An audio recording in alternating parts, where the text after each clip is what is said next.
আমি এই পর্যন্ত কথা বলছি আমির হোসেন আমুর সাথে কথা বলছি। শেখ হাসিনা বলতেছিল যে ছোট বাচ্চারা যারা রাস্তায় নামে এদেরকে মারার এরকম হুমকি বা এরকম অনেক কিছুই কথা বলছে। এতেই বোঝা যায় যে উনি কত বড় একটা স্বৈরাচার ছিলেন। দর্শক, আমরা এই মুহূর্তে রয়েছি শেখ হাসিনার অফিস রুমে। এখানে লেখা আছে যে মূলত এখানে বসেই তিনি হত্যাকাণ্ড, গুম ও লুটপাটের পরিকল্পনা ও নির্দেশ দিতেন। আমরা যদি ভেতরের দৃশ্যটি একটু দেখানোর চেষ্টা করি, এখানে যেই আলোচিত লাল টেলিফোন, সেই টেলিফোনগুলো এখানে রয়েছে এবং এই টেলিফোনগুলো এমনভাবে এখানে সাজানো হয়েছে এই জুলাই গণ অভ্যুত্থান চলাকালীন সময়ে শেখ হাসিনা তার দলীয় নেতাকর্মীদের সাথে কি কথা বলেছিলেন সেই কথাগুলো কিন্তু এখানে রেকর্ড রয়েছে। দেখতে পাচ্ছি যে একজন দর্শনার্থী তিনি এসে এখানে বসেছেন এবং সেই লাল টেলিফোনে করেই তিনি আসলে কথা বলার বা কথাগুলো শোনার চেষ্টা করছেন। আমরা ওনার সাথে একটু কথা বলার চেষ্টা করি। ভাই, একটু কথা বলি আপনার সাথে। জি জি। এই যে লাল টেলিফোনে কার সাথে আপনি এই মুহূর্তে কথা বলছেন? আমি এই পর্যন্ত কথা বলছি আমির হোসেন আমুর সাথে কথা বলছি। আমির হোসেন আমার সাথে কি কথা হলো বা কি কথা বলছেন আপনি?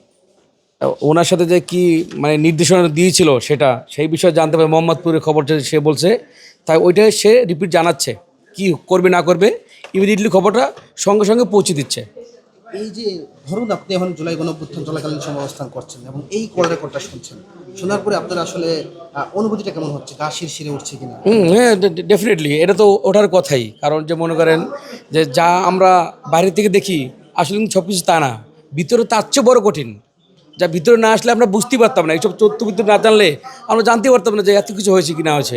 সাবেক স্বৈরাচার প্রধানমন্ত্রী হাসিনা ইনুকে একটা কল করলেন, কল করে বললেন যে ইনু কি অবস্থা। ইনু বললেন যে আমি যেটা মনে করতেছি ঢাকা শহরে আরো জোরালোভাবে কার্ফু দেওয়া দরকার এবং মাইক নামানো দরকার যাতে জনগণ ভয় পেয়ে চলে যায়। ইনু তাকে একটা বুদ্ধি দিচ্ছে। মানে এতেই বোঝা যায় যে উনি কত বড় একটা স্বৈরাচার ছিলেন।